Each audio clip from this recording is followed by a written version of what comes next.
welcome. I'm Rabbi Robin Frisch, and this is the Mazel Pups podcast. If you're Jewish or Jewish, however you define that, and you love dogs, then this is the podcast for you. I have a wonderful guest today, Laurie Staller, and I just want to share how Laurie and I met. She's one of the few guests that I've actually am friendly with and know in person, and we originally met in December of 2022. My family was going to Morocco with our cousins / friends, they're both. And not too long before we left, Wendy, the mom, informed us, my friend Laurie, who I've known forever and I'm really good friends with, and her daughter are going to come. I was like, the more the merrier, that's great. My husband was a little more wary. She just invited someone else. There are 9 of us. They're going to be 11. We don't know these 2 people. I said, everything will be fine. Everything was great. We all fell in love with Laurie and her daughter within minutes. We had a wonderful trip with them. And Laurie, I was thinking about it this morning. The trip actually did have both Jewish and dog components. We visited all of the Jewish sections whenever we went to a city. We saw the synagogues. It was actually the last few nights of Hanukkah. Sometimes all of us lit candles together. And on top of that, unfortunately, as in just about every country, there are stray dogs who don't have enough food and don't have homes. And I remember in Rabat, actually, we had to pull over to go to a pharmacy because my daughter had a very bad stomach. And there was a McDonald's there and some stray dogs. And I remember going into the McDonald's and buying some cheeseburgers, which I don't eat. So it was funny for me to buy cheeseburgers and feeding them to the dogs. And everyone reminding me, don't pet the dogs. They could have rabies. But I remember that was one of the earliest moments. It was one of the first or second day, and we really connected over our love for dogs. All of us there have a great love for dogs and have rescue dogs, and I got to learn about Button. I'm really excited to welcome you here. And the reason I say that is because Laurie is an amazing painter. She does realistic painting. I think she may call it something else. She'll tell us the proper term for it. But her paintings look like pictures. They're incredible. And one of the things she paints a lot of is dogs. So we'll get to talking about that in just a few minutes. But first, we're going to start with our lightning round. I have 4 questions for you. First one, currently, do you have a dog? I do have a dog. He is one of the great loves of my life. He's changed my life. His name is Button. Yes. And can you give us a fun fact or 2 about Button? Oh my gosh. There's so many. There's so many. He is the funniest. He's a pit bull. And I remember when we got him, I was a little bit like wary. I'll tell you about that more in a minute. And he is like, he hugs me. He sleeps next to me in bed with his head on the pillow. I've never experienced this kind of a bond with a dog before. And he's just funny. He's just hilarious and happy. That's awesome. Okay, so shifting gears a moment to talk about Judaism. What is it that you like the most about Judaism? Oh, wow. I feel so lucky to be Jewish. I feel such a deep connection to it from when I was so little with my grandparents and Passover seders and, going to all the bar and bat mitzvahs. But I so relate to it culturally and I feel it in my bones. And it's interesting. My mom wasn't Jewish when she married my dad and she converted and she said, but I always felt Jewish. And she's just like, it's just wonderful. And my daughter had a bat mitzvah. It's really the culture for me. I'm just proud to be a Jewish person. They do say about people who converted to Judaism that they had a Jewish soul all along. So your mom just found her place, probably through meeting your dad and being part of your family. And that's wonderful to hear. Yes. What's your favorite Jewish holiday and why? Oh, without a doubt, it's Passover. Just because of so many memories with my grandparents of having seders and finding the afikomen and just gathering around the table.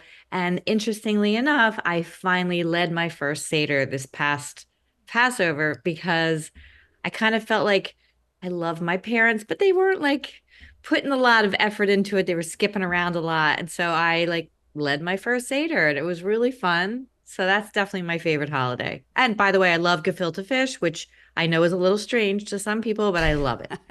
Well, I don't know if this has to do with why you painted it, but actually on the way here, I was thinking about Passover, and I was kind of hoping you would say it's your favorite holiday because you have a painting that's amazing of 4, and I don't even know what they're called, but those jelly candies with the sugar on them. I am addicted to them. They remind me of Passover at my grandmother's. She was actually a great cook, but for some reason, one of the things that stands out the most about Passover at her home was those jelly candies that were part of our dessert. And to this day, I make sure to get them every year without a without fail, I always eat at least a pack or two before Passover has arrived.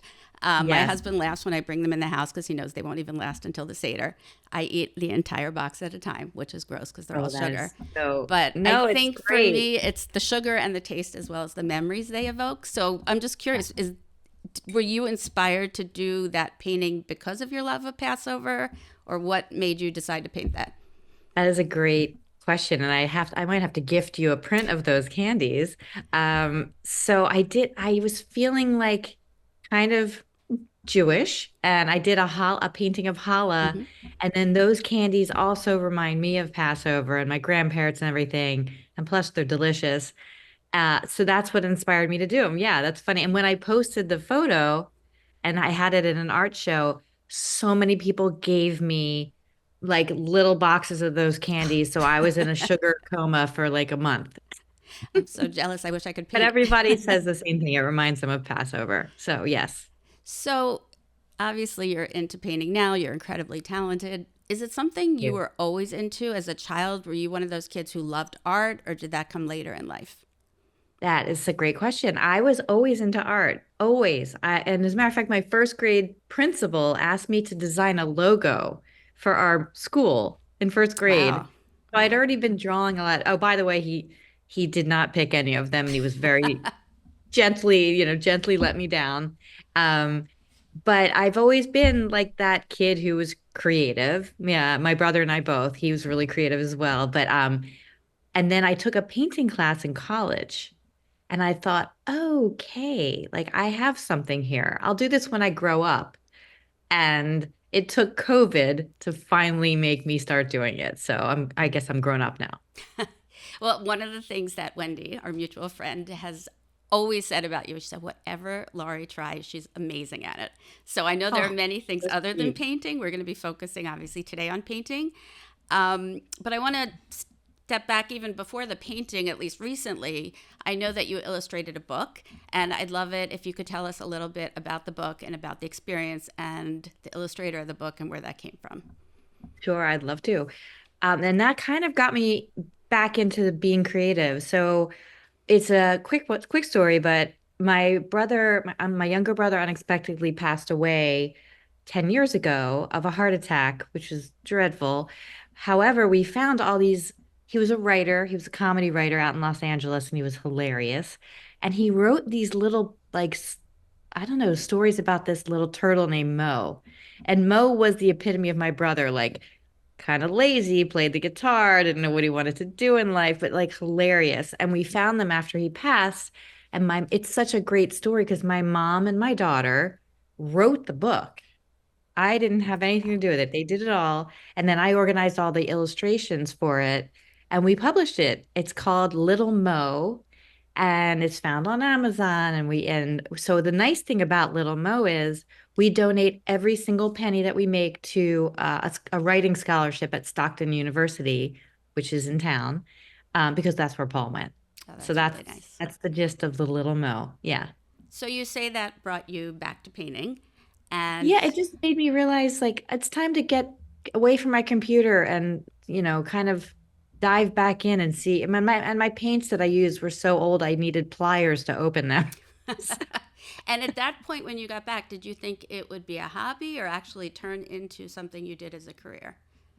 I 100% thought it was going to be a hobby. I thought it would get me out of the house, go to art class, have fun with these ladies. And then when I started doing it, I immediately had this style that I couldn't even help. It's called hyperrealism. And I was getting people acknowledging it. And I thought, you know what? I'm going to go for it. And this was the craziest thing and have a show at the Jewish Community Center in Margate. And and my first paintings were kind of like, ugh, not so great. But as I kept doing it, I was like, okay, like I can do this. I ended up having a show at the JCC, and I joke that it felt like my bat mitzvah all over again because it was all my old friend, my parents' friends, but there was a lot of people, and it was successful. And then I sort of thought I might have to do this as a career because I love doing it. I lose track of time. It's something that I'm so lucky to be able to do it. You mentioned losing track of time. As someone who is not an artist, I'm so curious about the experience. What is it like when you're painting? Do you start at a certain time each day? Do you have a schedule? Do you stop at a certain time, or do you just get caught up and finish when you finish? And I want to add to that, what does Button do when you're painting? Ha! Well, I would be painting much more if Button was not sitting next to me, staring at me every hour or whatever to take him out. So what I do is I make sure I walk him so far in the morning, so I get a nice chunk of time. And then I paint. I really like painting in the mornings because I'm really like more alert. Um, and yeah, it's hard having him in the house because it's sometimes difficult to get a lot of work done. But I'll paint for a couple hours, take a break, then go back to it. And then sometimes even at dinner time, I'll paint when my daughter's doing her stuff. And it's such a great way. And I really do lose, it's meditative for me. I lose track of time completely. And it just feels like I'm so, like I've already said this, but it's such a gift to find something where you literally lose track of time Do you ever look because at it's the hard to clock? do Do you ever look at the clock at the end and say, "Oh my goodness, I can't believe so much time went by"? Or are you all the aware? time, all the time. So that's been, we all want to find things that we are so passionate about that we don't think about our daily tasks or laundry or whatever we think about all the time. And that's what painting has become. And that's when I thought, you know what, I have to go for it and do this for a living. That's awesome. So we'll we'll So we'll talk about that. I definitely want to talk about that and share at the end how people can be in touch with you, because you do take commissions, and I know people can send you pictures. But before we get there, there seem to be certain areas of topics of things that you're interested in painting. At least that you started with painting. I yes. remember in Morocco, you showed me a picture. It was a jean jacket, which I literally would have thought was a photograph, not a photograph Oh, of a painting, thank because you. it was so realistic looking.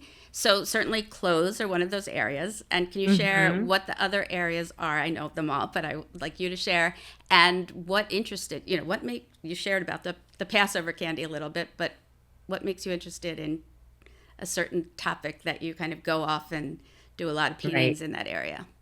Well, I used to joke that I like to paint things that I want to eat or wear. Um, And we'll but I assume the started, dogs don't fall into either of those categories. no, no, no, no, exactly. No, Or that pet. was just a lucky little side thing that happened. So what I realized is I'm not a still life painter. I'm not a landscape painter. I like to zero in on objects that most people wouldn't think to frame and hang on their wall. But when they do, people like stop and look like, oh my God, she's hanging a picture of a sneaker on the wall or a jeans jacket. And I have a good sense of humor. So I feel like that's part of why I pick these really cool things. Um, so there's like a lot of levity, and I feel like the art is joyful Right. because who doesn't want to look at a painting of a pile of jeans or a sneaker? So that's kind of how I started doing that. But now that I follow all these hyper realistic painters, I'm sort of wanting to paint like everything. So I have to sort of like control myself. But so that's kind of the deal with that. During COVID, my daughter was like baking in the kitchen. And that's when I was like, all right, we have time. This is great. And my best friend, Andrea Steinberg, who has a giant mastiff, she said, would you be interested in trying to paint him? And I looked at his face with all the rolls of skin and all the fun stuff. And I was like, let me go for this and try it. And I wasn't even like nervous. I was like, oh, I'm just going to do this. And it turned out like it's one of my favorite paintings to this day. And that started, you know, just she, word of mouth. I started doing all these paintings of dogs, and it's my favorite. Like I kind of grow to love the dogs when I'm painting them. Some people do want me to come over and meet their dogs to get their personality. I was going to ask you about that, because even with hyperrealism, and even though like you look at it and say it looks like a picture, I think there has to be something more that makes it a really special painting. I'm assuming that there Yes. is that capturing of something more than just what it looks like. And I was going to ask you, is it hard Yes. to paint a dog just from a picture if you haven't met the dog? No, I'll Okay. share a secret with you. It's all about the eyes. It's all about the eyes. If I get a good picture where I can clearly see their eyes with a reflection, that's their expression. And that is really once I get the eyes down, I feel like, okay, I've gotten the personality of the dog. And I don't need to meet the dog. It's fun to meet the dog, of course. But if I have great photos, that they send me, and I kind of tell them how to take them, I can immediately see which photo is going to translate well. Oh, And I interesting. capture their personality, but it really is just, I don't know, I just go so deep. Now, how you capture the personality of a Kit Kat bar, I don't know, but somehow you managed to do that as well, or sneakers, because Yeah, they also, and I do think you're right. Like, you wouldn't necessarily think, like, when you mentioned the humor, like, oh, there's humor in painting sneakers, but there is something almost yes, ironic about this perfect fancy painting, but it's about a sneaker or a candy bar, and exactly. not what you would expect. The Um, sneakers are are my best selling ones. It's funny are you they said that. interesting? Yeah, because it's funny. Who, you And look on the people lawn, get you see a really into giant sneakers. sneaker. Yes, because there's a sneaker culture I learned about. Now, Yeah. do you take like a day off from painting, or do you do it every single day?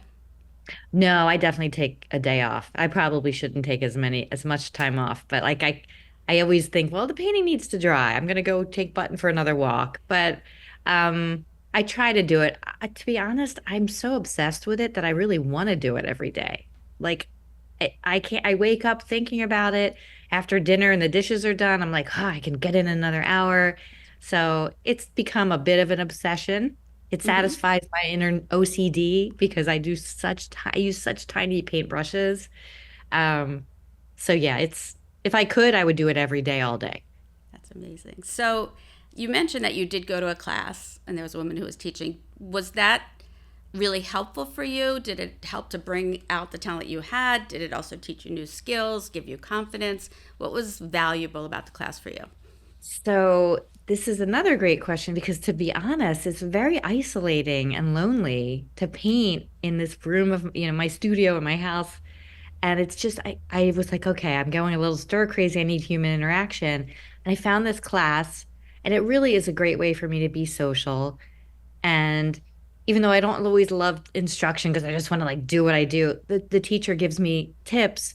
And every single time I go, I learn something new every Wow. time. So you still do But that? I do it every Wednesday. Wow. Yep.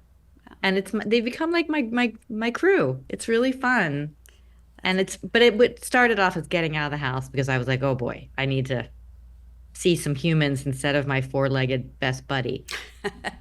so, of all the paintings you've done, I don't know if this is like asking for your favorite relative or something, but do you have a favorite painting of all the ones you've done? I actually do, and I just sold it at an auction at this place up in Philly. I did a painting of a Nike sneaker, but it was a collaboration with Ben and Jerry's and Nike. Mm-hmm. So it's so fun. It has like fur on it, and it's one of the most fun sneakers I've ever done. And I'm saying this, I'm not trying to sound like I'm so fabulous, but like the fur on the sneaker, it looks like you could feel it. Oh, that's awesome. And that was one of my earlier ones. But truthfully, that dog I did for my friend Andrea, he's kind of like near and dear to me because it really started everything.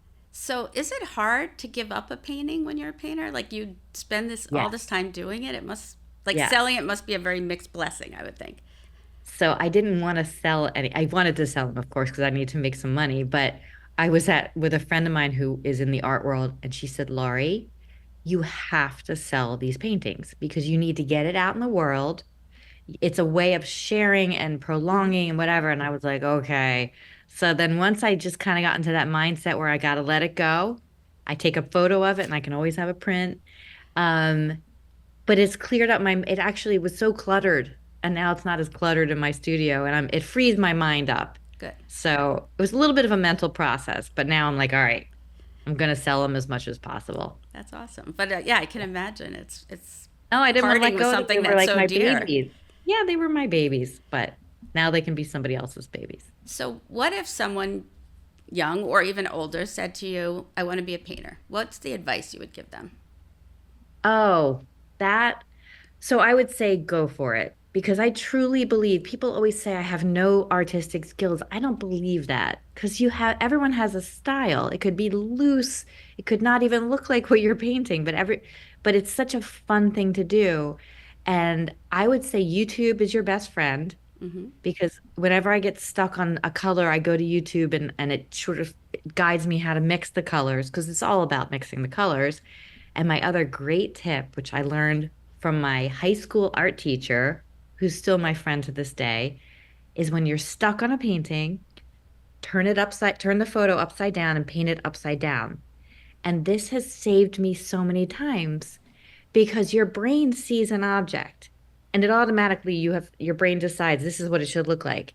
And oftentimes our brains aren't correct. So if you turn it upside down, all of a sudden you're just seeing shapes and Wow. color and it always works. And If then I'm you ever actually stuck, paint upside down for a little bit, I turn the canvas upside down, I turn the photo upside down, and then I just paint and it always helps.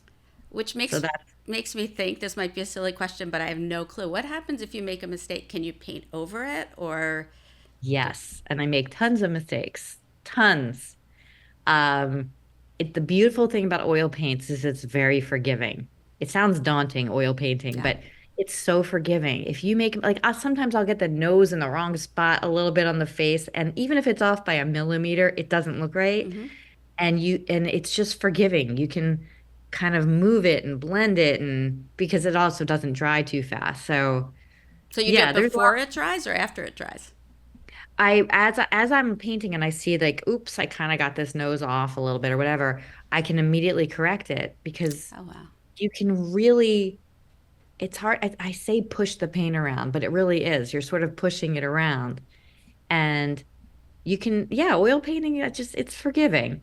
But once it's dry, you can't really do anything. So you've answered this already to some extent, but is there anything else I'm curious about that's challenging about the work that you're doing, the art that you're doing? What's been challenging for me is I'm in a gallery now down here in Summers Point, and she wants me to go like 5 times bigger than I'm painting, Like the size of the the paintings? size of the painting. Wow. So now I'm doing like, oh my goodness, big. And that's more challenging for me because like smaller, I feel like everything's under control, but it's really stretching my abilities and it's great for me. So that's been challenging. And then what's other things that are challenging? I don't think I have many other things that are challenging. It just kind of happens. It's the craziest thing. I sit down and it just happens. Where do you paint? Do you have a studio within your home or is there a room you like to paint in? I converted my I live in a little rancher. I converted one of the bedrooms into my studio. But now that I'm painting bigger, I'm going to need to, you know, I was joking with my daughter because she's leaving for college in the fall. I'm like, I might turn your bedroom into a studio. She's like, not a chance. Give her a little So time. I'll give her a little time. I'll let her come home for Thanksgiving and then, yeah. So I'm going to probably need to get a bigger space at some point.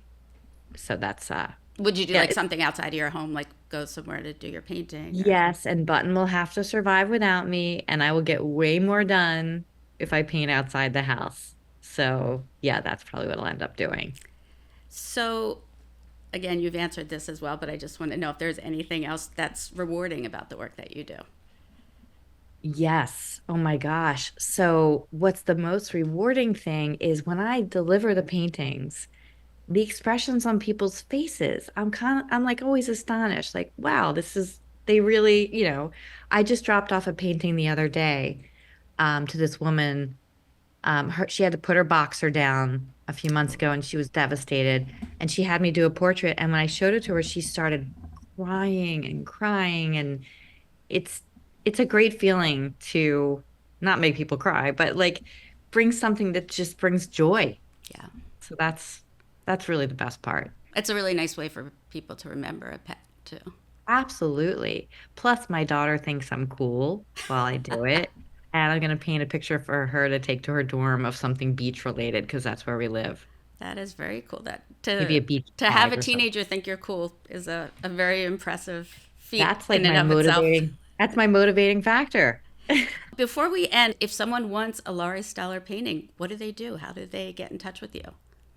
Well, it's very easy. You go to my website, lauriestaller.com, and there's a page about commissions. And so actually, I'm launching a store probably within the next couple of weeks, so you can buy some of my other prints that are a little more Hmm. affordable. But if you want a commission, there's a whole process on my website. It tells you exactly how the process works and what it entails. And I make it really easy. I like to check in with people so that they don't think I just disappeared. I'll be like, I don't like to show them when it's not done because everybody has an opinion. Right. So, but it's easy. It's easy. And I work with people on all different budgets, you know. And also, I know I enjoy following on Instagram and seeing the paintings. How can Oh people yeah. follow and see what you're doing of not just other people's dogs, but other artworks that you're doing? And they can see the famous So Passover one and they can sneakers. see the famous Passover one, yes. So my Instagram, which I'm getting better at now, I just hired a marketing firm, so I'm getting like I'm taking this very seriously now. But my Instagram is Laurie_Staller_artist, and I actually just posted the picture of that dog that the woman was crying over. It's on there now. It's a beautiful boxer, and so that's a great way to look. I'm going to be posting a lot more now. And yeah, that's kind of the main way. So that it's been so great to talk to you and to see you. And I just want to encourage everyone to please, you will be happy if you check out Laurie's webpage. You'll enjoy seeing her on Instagram. It's a lot of fun. People always write to me about Mazel Pups that they just like looking at it because it's something fun in our crazy world. Same thing looking at art. It's just nice sometimes to take a break. And I want to thank all of you for being here and for joining us for this podcast, and especially Laurie. Of course, as always, it was wonderful to talk to you. I learned so much more about you as a person through learning about your art, and personally, I'm looking forward to seeing you soon. I can't wait, Robin. Thank you so much for having me. This was so much fun. I can't wait to see the next painting. Me Thanks. too. Hello, shalom friends. I'm Bo, one of Rabbi Robin's dogs and an original Mazel Pup. If you enjoyed today's podcast, don't forget to hit that subscribe button, give us a pause and 5-star rating, and follow us on social media. Thanks for listening.